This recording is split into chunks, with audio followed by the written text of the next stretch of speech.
ರಾಜ್ಯದ ಮುಖ್ಯಮಂತ್ರಿಗಳಾದ ಸಿಎಂ ಸಿದ್ದರಾಮಯ್ಯನವರು ಇಂದು ರಾಜ್ಯ ಬಜೆಟ್ ಮಂಡನೆ ಮಾಡಿದ್ದು, ಸಿಎಂ ಸಿದ್ದರಾಮಯ್ಯನವರ 17ನೇ ಬಜೆಟ್ ಇದಾಗಿದೆ. ಈ ಬಜೆಟ್ನಲ್ಲಿ ರೈತರಿಗೆ ಹಾಗೂ ರಾಜ್ಯದ ಎಲ್ಲ ಗೃಹಲಕ್ಷ್ಮಿ ಮಹಿಳೆಯರಿಗೆ ಮತ್ತು 16 ವರ್ಷ ಒಳಗಿನ ಮಕ್ಕಳಿಗೆ ಹಾಗೂ ಭರ್ಜರಿ ಬಂಪರ್ ಗಿಫ್ಟ್ಗಳನ್ನು ಘೋಷಿಸಿದ್ದಾರೆ. ಬನ್ನಿ, ಮುಖ್ಯಮಂತ್ರಿ ಸಿದ್ದರಾಮಯ್ಯನವರು ಮಂಡಿಸಿರುವ ಬಜೆಟ್ನಲ್ಲಿ ಯಾರಿಗೆ ಏನೆಲ್ಲ ಕೊಡುಗೆಗಳನ್ನು ನೀಡಿದ್ದಾರೆ ಎನ್ನುವ ಬಗ್ಗೆ ಕಂಪ್ಲೀಟ್ ಆಗಿ ತಿಳಿದುಕೊಳ್ಳಲು ವಿಡಿಯೋವನ್ನು ತಪ್ಪದೇ ಕೊನೆವರೆಗೂ ನೋಡಿ.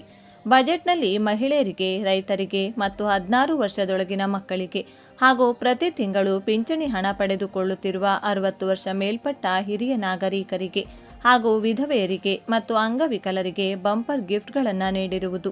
ಇದು ಒಳ್ಳೆಯ ಕೆಲಸ ಅನ್ನೋದಾದರೆ ತಪ್ಪದೇ ವಿಡಿಯೋಗೆ ಲೈಕ್ ಮಾಡಿ. ಬನ್ನಿ ಕಂಪ್ಲೀಟ್ ಆಗಿ ನೋಡೋಣ.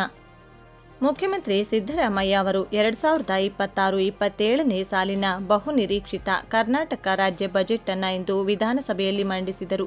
ಇಂದು ಸಿಎಂ ಸಿದ್ದರಾಮಯ್ಯ ಅವರು ಮಂಡಿಸುತ್ತಿರುವ ದಾಖಲೆಯ 17ನೇ ಬಜೆಟ್ ಆಗಿತ್ತು. ಈ ಬಾರಿಯ ಬಜೆಟ್ ಗಾತ್ರ 4.48 ಲಕ್ಷ ಕೋಟಿ ರೂಪಾಯಿ ಇದೆ. ಬಜೆಟ್ ಮಂಡನೆಗೂ ಮುನ್ನ ಮಾತನಾಡಿದ ಮುಖ್ಯಮಂತ್ರಿಗಳು, 2026-27ನೇ ಸಾಲಿನ ಆಯವ್ಯಯ ಮಂಡಿಸಲು ನನಗೆ ಅತ್ಯಂತ ಖುಷಿಯಾಗುತ್ತಿದೆ. ನಮ್ಮ ಸರ್ಕಾರವು ಕೋಟ್ಯಾಂತರ ಕುಟುಂಬಗಳ ಅಭಿವೃದ್ಧಿಗಾಗಿ ನಿರಂತರವಾಗಿ ಶ್ರಮಿಸುತ್ತಿದೆ.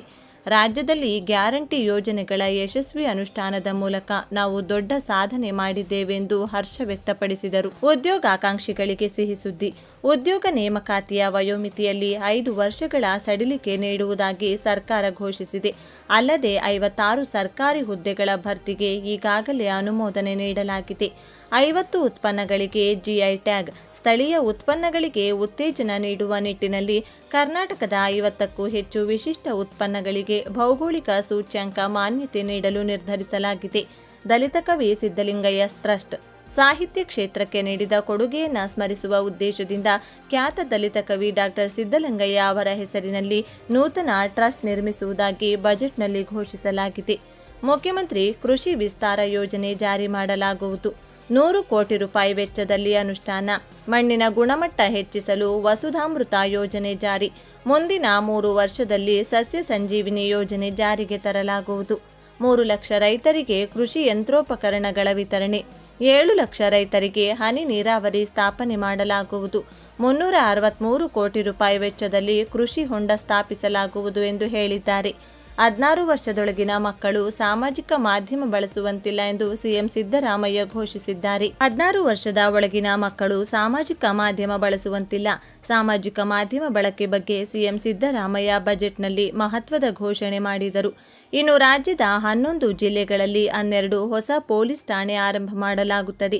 ದಕ್ಷಿಣ ಕರ್ನಾಟಕದಲ್ಲಿ 2 ಕಡೆ ಪೊಲೀಸ್ ಠಾಣೆ, ದಾವಣಗೆರೆ, ಬೆಳಗಾವಿ ಸೇರಿ ಹಲವು ಜಿಲ್ಲೆಗಳಲ್ಲಿ ಹೊಸ ಠಾಣೆಗಳನ್ನು ಆರಂಭ ಮಾಡಲಾಗುತ್ತದೆ. ರಾಜ್ಯದ 5 ಕಡೆ ರೇಷ್ಮೆ ಪಾರ್ಕ್ ನಿರ್ಮಾಣ ಮಾಡಲಾಗುತ್ತದೆ. 2025 ಮತ್ತು 26ನೇ ಸಾಲಿನಲ್ಲಿ 216 ಸೇತುವೆಗಳ ನಿರ್ಮಾಣದ ಗುರಿ ಹೊಂದಲಾಗಿದೆ. ರಾಜ್ಯದಲ್ಲಿ 60 ಕೋಟಿ ವೆಚ್ಚದಲ್ಲಿ 10 ಜಿಟಿಟಿಸಿ ಕೇಂದ್ರಗಳನ್ನು ಸ್ಥಾಪನೆ ಮಾಡಲಾಗುತ್ತದೆ. ರಾಜ್ಯದ ಪ್ರಮುಖ ಇಲಾಖೆಗಳಲ್ಲಿ ಖಾಲಿ ಇರುವ ಹುದ್ದೆಗಳನ್ನು ಭರ್ತಿ ಮಾಡುವುದರ ಮೂಲಕ ಆಡಳಿತ ವ್ಯವಸ್ಥೆಯನ್ನು ಬಲಪಡಿಸುತ್ತಿದ್ದೇವೆ. ನಮ್ಮ ಚುನಾವಣಾ ಪ್ರಣಾಳಿಕೆಯಂತೆ ಉದ್ಯೋಗ ಸೃಷ್ಟಿಗೆ ಆದ್ಯತೆ ನೀಡಿದ್ದೇವೆ. ಈ ವರ್ಷ 56,432 ಹುದ್ದೆಗಳನ್ನು ಭರ್ತಿ ಮಾಡುವ ಪ್ರಕ್ರಿಯೆಗೆ ಚಾಲನೆ ನೀಡಿದ್ದೇವೆ ಎಂದು ಘೋಷಿಸಿದರು. 7 ಲಕ್ಷ ರೈತರಿಗೆ ಹನಿ ನೀರಾವರಿ ಸ್ಥಾಪನೆ. 3 ಲಕ್ಷ ರೈತರಿಗೆ ಕೃಷಿ ಯಂತ್ರೋಪಕರಣಗಳ ವಿತರಣೆ. 363 ಕೋಟಿ ವೆಚ್ಚದಲ್ಲಿ ಕೃಷಿ ಹೊಂಡ ಸ್ಥಾಪನೆ. 468 ಕೋಟಿ ವೆಚ್ಚದಲ್ಲಿ ಬಿತ್ತನೆ ಬೀಜ ವಿತರಣೆ. ಬೆಳಗಾವಿ, ಕಲಬುರಗಿಯಲ್ಲಿ ಕುರಿ ಸಾಕಾಣಿಕೆಗೆ ಪ್ರೋತ್ಸಾಹಧನ ನೀಡಲಾಗುತ್ತದೆ. ಅಲ್ಲದೆ ಹಸು, ಎಮ್ಮೆ ಖರೀದಿಸಲು ಪ್ರೋತ್ಸಾಹಧನಕ್ಕೆ 40 ಕೋಟಿ ಅನುದಾನ ಮೀಸಲಿಡಲಾಗಿದೆ ಎಂದು ತಿಳಿಸಿದರು. 16 ವರ್ಷದ ಒಳಗಿನ ಮಕ್ಕಳು ಸಾಮಾಜಿಕ ಮಾಧ್ಯಮ ಬಳಸುವಂತಿಲ್ಲ. ಸಾಮಾಜಿಕ ಮಾಧ್ಯಮ ಬಳಕೆ ಬಗ್ಗೆ ಸಿಎಂ ಸಿದ್ದರಾಮಯ್ಯ ಬಜೆಟ್ನಲ್ಲಿ ಮಹತ್ವದ ಘೋಷಣೆ ಮಾಡಿದರು. ಇನ್ನು ರಾಜ್ಯದ 11 ಜಿಲ್ಲೆಗಳಲ್ಲಿ 12 ಹೊಸ ಪೊಲೀಸ್ ಠಾಣೆ ಆರಂಭ ಮಾಡಲಾಗುತ್ತದೆ. ದಕ್ಷಿಣ ಕರ್ನಾಟಕದಲ್ಲಿ 2 ಕಡೆ ಪೊಲೀಸ್ ಠಾಣೆ, ದಾವಣಗೆರೆ, ಬೆಳಗಾವಿ ಸೇರಿ ಹಲವು ಜಿಲ್ಲೆಗಳಲ್ಲಿ ಹೊಸ ಠಾಣೆಗಳನ್ನು ಆರಂಭ ಮಾಡಲಾಗುತ್ತದೆ. ರಾಜ್ಯದ 5 ಕಡೆ ರೇಷ್ಮೆ ಪಾರ್ಕ್ ನಿರ್ಮಾಣ ಮಾಡಲಾಗುತ್ತದೆ. 7 ಲಕ್ಷ ರೈತರಿಗೆ ಹನಿ ನೀರಾವರಿ ಸ್ಥಾಪನೆ. 3 ಲಕ್ಷ ರೈತರಿಗೆ ಕೃಷಿ ಯಂತ್ರೋಪಕರಣಗಳ ವಿತರಣೆ. 363 ಕೋಟಿ ರೂಪಾಯಿ ವೆಚ್ಚದಲ್ಲಿ ಕೃಷಿ ಹೊಂಡ ಸ್ಥಾಪನೆ. 468 ಕೋಟಿ ರೂಪಾಯಿ ವೆಚ್ಚದಲ್ಲಿ ಬಿತ್ತನೆ ಬೀಜ ವಿತರಣೆ. ಬೆಳಗಾವಿ, ಕಲಬುರಗಿಯಲ್ಲಿ ಕುರಿ ಸಾಕಾಣಿಕೆಗೆ ಪ್ರೋತ್ಸಾಹಧನ ನೀಡಲಾಗುತ್ತದೆ. ಅಲ್ಲದೆ ಹಸು ಎಮ್ಮೆ ಖರೀದಿಸಲು ಪ್ರೋತ್ಸಾಹಧನಕ್ಕೆ 40 ಕೋಟಿ ಅನುದಾನ ಮೀಸಲಿಡಲಾಗಿದೆ ಎಂದು ತಿಳಿಸಿದರು.